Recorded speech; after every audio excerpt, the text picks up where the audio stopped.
5, 4, 3, 2, 1, 0.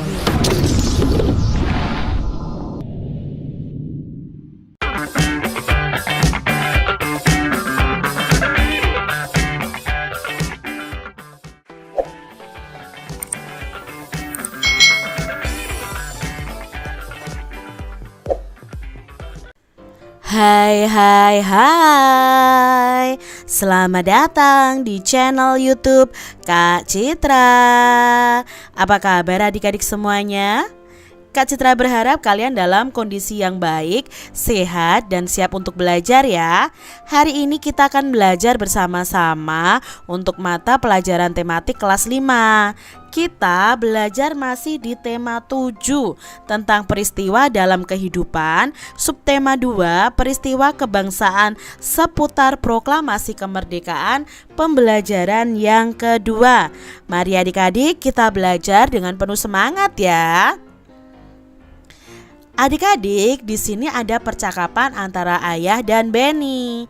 Ayah, tadi sewaktu kita datang, di daun-daun cengkih dan rerumputan terdapat titik-titik air. Kemana perginya titik-titik air itu?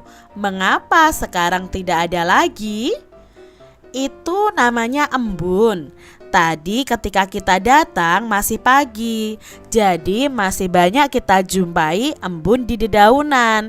Sekarang sudah siang, embun-embun itu menguap terkena panas sinar matahari. Jelas Ayah. Peristiwa ini disebut dengan penguapan. Proses penguapan embun terjadi dengan bantuan energi sinar matahari dan angin. Akibat panas dari sinar matahari, air menguap menjadi uap air. Jelas Ayah. Oh begitu, kata Benny. Energi panas atau kalor itu memiliki peran utama dalam proses penguapan tersebut. Energi panas dapat mengubah suhu benda dan dapat mengubah wujud benda. Jadi adik-adik, energi panas atau kalor itu bisa mengubah suhu benda dan dapat mengubah juga wujud benda. Ya, kalian masih ingat kan kalau kita menggunakan panas itu dari benda padat bisa mencair. Dari es batu kalau terkena panas kan akan mencair. Nah sekarang kalau benda cair terkena panas, lama-kelamaan akan menguap adik-adik. Jadi di sini terjadi perubahan wujud benda. Nah adik-adik, untuk menyelidiki bahwa kalor dapat menyebabkan perubahan wujud benda, kalian bisa melakukan percobaan berikut ini. Adik-adik, tujuannya adalah mengamati perubahan wujud benda. Alat dan bahan yang kalian siapkan adalah es batu, mangkok, lalu palu atau martil. Nah cara kerjanya bagaimana? Siapkan alat dan bahannya. Pecahkan es hingga berukuran kecil-kecil. Letakkan beberapa potong es dalam mangkok adik-adik. Lalu letakkan es tersebut di bawah panas terik matahari dan biarkan selama 5 menit. Lama-kelamaan es batu itu akan mencair. Di situ es batu mencair itu memerlukan panas adik-adik. Sehingga panas sudah pasti merubah wujud benda. Dari yang awalnya es itu benda padat menjadi air itu benda cair. Apa kesimpulan dari percobaan di atas? Nah kesimpulannya adanya perubahan suhu pemanasan dan pendinginan itu dapat mengakibatkan perubahan wujud benda. Pada saat zat menerima dan melepaskan kalor, maka zat tersebut akan mengalami perubahan wujud. Benda dapat mengalami perubahan wujud yaitu mencair karena adanya pemanasan. Itu kesimpulan dari percobaan tadi adik-adik. Nah, peristiwa perubahan wujud benda dari padat menjadi benda cair itu karena adanya pemanasan disebut dengan peristiwa mencair. Contoh lain peristiwa mencair sebagai bentuk perubahan wujud benda karena adanya kalor atau panas adalah sebagai berikut adik-adik. Ya, yang pertama ada mentega yang dipanaskan. Mentega itu awalnya padat, tetapi ketika dipanaskan di dalam wajan apa yang terjadi? mencair adik-adik. Lalu logam yang dipanaskan pada suhu yang tinggi. Nah ini adik-adik, ini adalah logam yang seperti api ini. Ini logam yang dipanaskan. Dan kalau memanaskan logam itu suhunya sangat tinggi adik-adik. Jadi di sini tuh sangat panas sekali. Lalu lilin yang dipanaskan itu akan meleleh atau mencair seperti ini. Pernah ya kalian melihat lilin yang mencair atau meleleh seperti ini? Nah itu adalah peristiwa mencair yang membutuhkan energi panas atau energi kalor. Untuk menyelidiki terjadinya peristiwa mencairnya suatu benda yang disebabkan oleh kalor atau panas, kalian bisa melakukan percobaan memanaskan mentega di atas kompor. Nah, berhati-hatilah saat melakukan percobaan menggunakan kompor adik-adik. Kalian bisa kok melakukan ini ya. Alat dan bahannya itu bisa 1 batang lilin ya, kompor kalian ganti dengan lilin. Lalu korek api 1 buah sendok makan, 1 sendok teh mentega, dan 1 butir telur mentah misalnya ya. Nyalakan lilin. Lalu letakkan mentega di atas sendoknya. Letakkan bagian sendok dengan mentega di atas api lilin selama kurang lebih 5 menit. Nah, kalian pegang sendoknya harus dengan kain karena otomatis nanti sendok itu juga akan terasa panas adik-adik. Jadi harus hati-hati. Amati perubahan yang terjadi. Nah, lakukan hal yang sama juga pada cairan putih telur dan amati perubahan yang terjadi. Nah, di situ kita akan mendapatkan kesimpulan bahwa benda itu mengalami perubahan wujud jika terkena suhu. Perubahan tersebut dapat berupa perubahan wujud padat dan dapat berupa perubahan wujud cair atau sebaliknya. Nah, suhu ini mempengaruhi perubahan wujud benda. Kalian bisa praktekkan ya di rumah kalian masing-masing. Banyak peristiwa di sekitar kita yang menunjukkan perubahan wujud benda karena kalor adik-adik. Bahkan di sekitar rumah kamu akan menjumpai peristiwa itu. Nah, bagaimanakah dengan peristiwa sebelum, saat, dan setelah pembacaan teks proklamasi? Peristiwa apa sajakah yang terjadi? Mari kita pelajari bersama-sama. Nah, banyak peristiwa terjadi turut mengiringi peristiwa pembacaan teks proklamasi. Peristiwa yang terjadi menjadi catatan sejarah penting bagi bangsa Indonesia. Nah, di sini adik-adik ada peristiwa menjelang dan sesudah pembacaan teks proklamasi. Pada pembelajaran sebelumnya kita sudah tahu bahwa pembacaan teks proklamasi itu dibaca tanggal 17 Agustus 1945. Nah, sebelum peristiwa itu apa ya yang terjadi? Yuk kita cari tahu bersama-sama. Setelah mendengar berita Jepang menyerah kepada sekutu, bangsa Indonesia mempersiapkan dirinya untuk merdeka. Adik-adik masih ingat ya, ada 2 kota di Jepang yang dibom oleh sekutu, yaitu Hiroshima dan Nagasaki. Nah, akhirnya di situ Jepang menyerah kepada sekutu. Nah, perundingan-perundingan ini diadakan di antara para pemuda dan tokoh-tokoh tua. Nah, jadi untuk mempersiapkan kemerdekaan, para pemuda dan tokoh-tokoh tua ini berunding bersama-sama maupun di antara para pemuda sendiri. Walaupun demikian, antara tokoh pemuda dan golongan tua itu sering terjadi perbedaan pendapat adik-adik. Akibatnya karena perbedaan pendapat itu terjadilah namanya peristiwa Rengas Dengklok. Nah, pada tanggal 16 Agustus pukul 4 pagi, Bung Hatta dan Bung Karno beserta Ibu Fatmawati dan Guntur Soekarno Putra itu dibawa pemuda ke Rengas Dengklok agar tidak terpengaruh oleh Jepang. Tujuannya apa?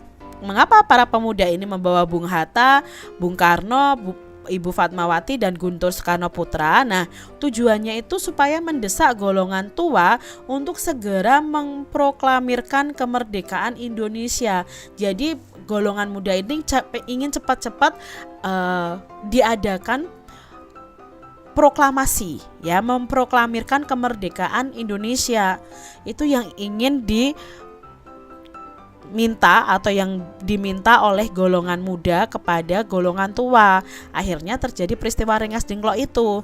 Setelah melalui perdebatan dan ditengahi oleh Ahmad Subarjo, menjelang malam hari kedua tokoh Bung Karno dan Bung Hatta ini akhirnya dikembalikan ke Jakarta. Nah, rombongan Pak Soekarno dan Pak Hatta ini sampai di Jakarta pada pukul 11 malam. Pak Soekarno dan Pak Hatta setelah singgah di rumah masing-masing lalu bersama rombongan lainnya menuju rumah Laksamana Maeda di Jalan Imam Bonjol nomor 1 Jakarta, ya, tempat Ahmad Subarjo awalnya bekerja. Di tempat itu, ya, di rumah Laksamana Maeda inilah mereka merumuskan teks proklamasi kemerdekaan Indonesia. Nah, perumusan itu sampai dengan penandatanganan teks proklamasi kemerdekaan itu baru selesai pada pukul 4 dini hari pada tanggal 17 Agustus 1945. Pada saat itu juga disepakati bahwa teks proklamasi akan dibacakan di halaman rumah Insinyur Soekarno di Jalan Pegangsaan Timur nomor 56 Jakarta pada pukul 10 waktu Indonesia Barat. Itu tadi peristiwa sebelum terjadinya pembacaan teks proklamasi kemerdekaan kita. Ada peristiwa yang namanya Rengas Dengklok. Adapun peristiwa setelah dibacakannya teks proklamasi kemerdekaan adalah sebagai berikut. Nah, ini setelah Insinyur Soekarno membacakan teks proklamasinya. Apa yang terjadi? Yang pertama adalah penyebaran berita proklamasi kemerdekaan 17 Agustus tahun 1945. Jadi para pemuda itu menyebarkan berita proklamasi melalui berbagai cara, antara lain menyebar pamflet, mengadakan pertemuan, dan menulis pada tembok-tembok. Lalu ada wartawan kantor berita Dome, sekarang adalah kantor berita Antara. Nah, Syahrudin berhasil menyelundupkan teks proklamasi dan diterima oleh Kepala Bagian Radio Waidan B. Palenewen, ya, Palenewen. Nah, di sini teks proklamasi tersebut kemudian diberikan kepada F. Wush untuk segera disiarkan melalui radio. Lalu berita proklamasi kemerdekaan Indonesia juga disebarkan melalui beberapa surat kabar. Harian Suara Asia di Surabaya adalah koran pertama yang menyiarkan berita proklamasi. Lalu berikutnya, pihak pemerintah Republik Indonesia juga menugaskan para gubernur yang telah dilantik pada 2 September 1945 untuk menyebarluaskan berita proklamasi kemerdekaan Indonesia di wilayahnya. Itu peristiwa pertama, ya, penyebaran berita proklamasi kemerdekaan 17 Agustus 1945. Lalu yang kedua, sambutan rakyat di berbagai daerah terhadap proklamasi kemerdekaan Indonesia. Nah, peristiwa penting yang menunjukkan dukungan rakyat secara spontan ini antara lain sebagai berikut. Yang pertama, langsung ada rapat raksasa di lapangan IKADA. IKADA itu Ikatan Atletik Jakarta pada tanggal 19 September 1945 menyambut kemerdekaan. Lalu usaha menegakkan kedaulatan juga terjadi di berbagai daerah dengan adanya tindakan heroik di berbagai kota yang mendukung proklamasi kemerdekaan Indonesia, antara lain di kota Yogyakarta, Semarang, Surabaya, Aceh, Bali, Palembang, Kalimantan, Bandung, Makassar, Lampung, Solo, Sumatera Selatan, dan Sumbawa. Jadi semua rakyat Indonesia itu merasa senang adik-adik karena Indonesia sudah merdeka. Nah, sekarang kita akan belajar menemukan kosakata baku dan tidak baku dari teks bacaan tadi. Nah, kita juga akan mencari artinya dari Kamus Besar Bahasa Indonesia. Di sini ada kosakata baku yaitu proklamasi, sekutu, perundingan, pamflet, dan heroik. Di sini arti dari proklamasi itu adalah pemberitahuan secara resmi kepada seluruh rakyat atau permakluman atau pengumuman. Lalu tadi ada sekutu. Nah, sekutu itu gabungan dari beberapa negara yang bekerja sama. Ada kata perundingan. Perundingan itu artinya proses, cara, perbuatan berunding atau merundingkan pembicaraan atau perembukan atau permusyawaratan. Lalu ada kata pamflet. Pamflet itu surat selebaran. Ada kata heroik. Heroik itu artinya bersifat pahlawan.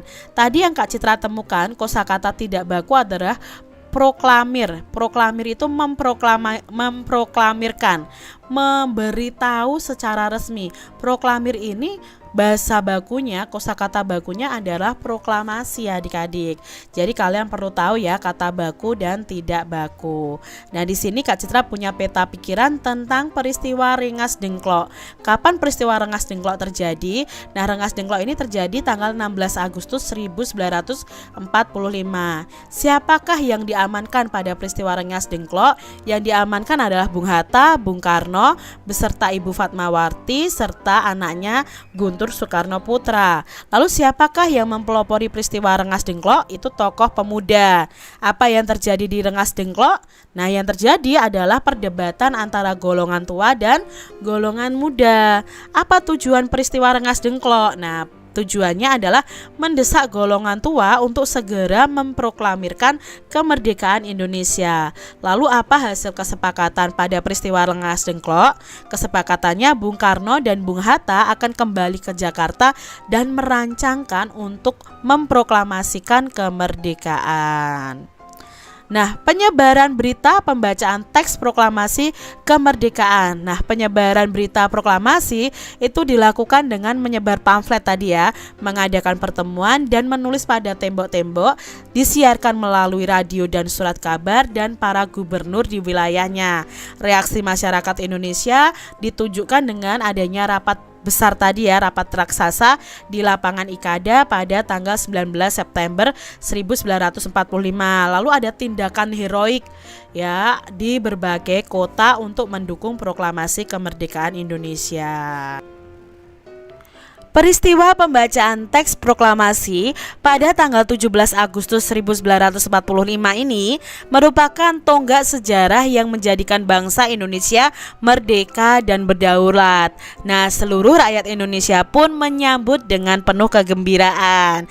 Adik-adik bisa ya menyambut kegembiraan ketika merayakan hari kemerdekaan dengan menyanyikan lagu Hari Merdeka ciptaan H. Mutahar.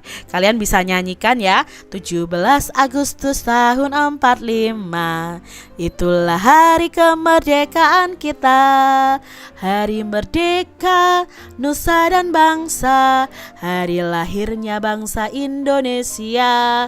Merdeka, sekali merdeka tetap merdeka, selama hayat masih dikandung badan. Kita tetap setia, tetap sedia mempertahankan Indonesia. Kita tetap setia, tetap sedia membela negara kita. Lagunya kira-kira seperti itu. Adik-adik pasti sudah bisa semuanya. Adik-adik, kita akan belajar tentang gerak tari. Nah, gerak tari adalah serangkaian gerak indah dari dalam tubuh manusia. Penampilan gerak tari akan terasa lebih indah jika ada iringan musiknya. Musik dan tari merupakan satu kesatuan yang tidak dapat dipisahkan. Musik ini dapat mengatur tempo gerak sebagai pengiring, memberikan suasana dan sebagai ilustrasi untuk mempertegas ekspresi gerak. Jadi musik itu ada gunanya adik-adik pada seni tari, jadi mengatur tempo gerak, sebagai pengiring, memberikan suasana dan sebagai ilustrasi untuk mempertegas ekspresi gerak. Nah, selain musik atau iringan tarinya, keindahan gerak tari juga dapat dilihat dari pola lantai saat penari memperagakan gerak tari. Lalu apa yaitu pola lantai? Apakah kalian tahu apa yang dimaksud dengan pola lantai? Nah, pola lantai adalah garis-garis di lantai yang dilalui oleh penari dari perpindahan tempat satu ke tempat yang lain pada saat melakukan gerak tari adik-adik. Menurut jenisnya ada 3 bentuk karya tari yang perlu kita ketahui ya. Yang pertama ada karya tari tunggal, lalu ada karya tari berpasangan, dan ada tari berkelompok. Perhatikan gambar berikut, ini tari tunggal ya adik-adik ya, ini tari berpasangan, ini tari berkelompok. Nah, apakah kamu bisa membedakan ketiga bentuk karya tari tersebut? Mari kita terlebih dahulu membedakan apa itu tari tunggal, tari berpasangan, dan tari berkelompok. Setelah itu kita akan mempelajari tentang pola lantainya. Apa perbedaan bentuk karya tari tunggal, berpasangan, dan kelompok? Nah, adik-adik perlu kalian ketahui, bentuk tari tunggal itu tari yang dilakukan oleh satu orang penari saja, tetapi juga tidak menutup kemungkinan dilakukan oleh orang banyak secara bersamaan. Tari berpasangan sendiri adalah tarian yang dilakukan secara berpasangan oleh dua orang penari. Tari berpasangan ini dapat dilakukan oleh banyak orang itu secara berpasang-pasangan. Ada tarian berpasangan yang dilakukan oleh penari putri dan penari putri, ada yang penari putra dan penari putra, atau penari putri dan penari putra. Sedangkan tari berkelompok itu tarian yang dilakukan secara berkelompok atau dilakukan oleh banyak orang secara bersama-sama. Di sini bagaimana pola lantai pada karya tari tunggal, berpasangan, dan kelompok? Di sini adik-adik, untuk pola lantai tarian yang dilakukan oleh seorang penari dapat dilihat dari garis-garis di lantai yang dilalui oleh penari pada saat melakukan gerak tari. Jadi bukan berarti di lantai-lantai panggung penari itu ada garisnya, tidak. Itu hanya garis sebagai imajiner, adik-adik. Garis imajiner itu garis khayalan.